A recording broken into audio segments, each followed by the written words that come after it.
everyone, and welcome to another wellness episode of ANOKHI Daily Spotlight TV. Today we're going to be talking about digestion by nutrition expert Kelsey Rydell, who's going to be taking us through some tips and tricks that we can use to combat that chai, samosa, and roti that we tend to eat on a daily basis. Okay, Kelsey, let's take a moment to focus on the South Asian diet for a second. We're strong in spice, but we also end up dealing with a lot of other issues because of the high caffeine content from things like tea, from refined carbs like roti, and also from fried foods like samosas and pakoras and all that other stuff.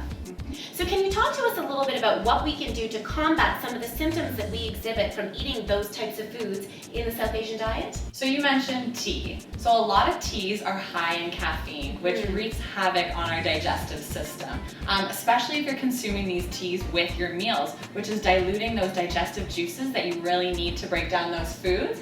And caffeine is very acidic in the body, and you want your body to be in an alkaline state. So trying to reduce your tea consumption, I'd say about 1 cup per day. So traditional rotis are an example of refined carbohydrates. So this is something that we really want to steer away from because these are not in their natural form. So if we can reduce those refined carbohydrates and adding in more natural sources of simple and complex carbohydrates such as whole wheat flours, sweet potatoes, because carbohydrates are essential to our body. We need them for proper nutrition. So it's just a matter of choosing good quality as close to their natural form as possible. So we all like to indulge in a little bit of deep fried food once in a while, but you'll notice that after you eat a meal high in these fried foods, you feel lethargic, you feel gassy, you feel bloated. Exactly. It leaves you with no energy to continue on with your day.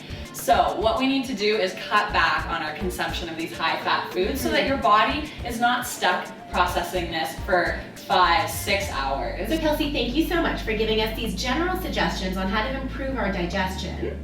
But I know that you also have some specific foods and enzymes and probiotics that you're going to be sharing with us that can really take us that one step further. So first up here, we have our digestive enzymes. So these are a supplement. So the great thing about these is you can take them about an hour before a heavier meal, and they're really going to help to break down that food inside your body. You can also go with the food source, which is great. If you're not really a fan of supplements, you could buy some pineapple or papaya, which are the main ingredients in these enzymes, and just eat a little piece of that before your meal. Another thing that can help is our probiotics. So there's a food source for these, and you can also take them in supplement form, whichever works best for you. So as you might know, we have tons of tiny little bacteria in our intestinal lining. I know it's kind of weird to think about, but these bacteria are really going to help your digestion and absorption as well. So the food we eat, we don't always just want to digest it. We need to be absorbing those nutrients in order. Exactly. I gotcha. So you can take a couple of these pills, or there's some food sources such as our yogurt. You want to make sure you have a good quality yogurt. The yogurt works out great for us because, you know, us South Asians, we tend to eat yogurt with our meals. Yeah. And of course, we're using it for different purposes. One, obviously it tastes good, but two, it's just to kind of cool down that spice. Exactly. But now you're telling me that that's going hand in hand with better digestion, which is a win for us. Exactly. We always learn something new here on ANOKHI Daily Spotlight TV. I hope that you found today's episode useful. For more of our show, join us at ANOKHImedia.com and our YouTube channel, and be sure to interact with us on Facebook and Twitter. See you next time.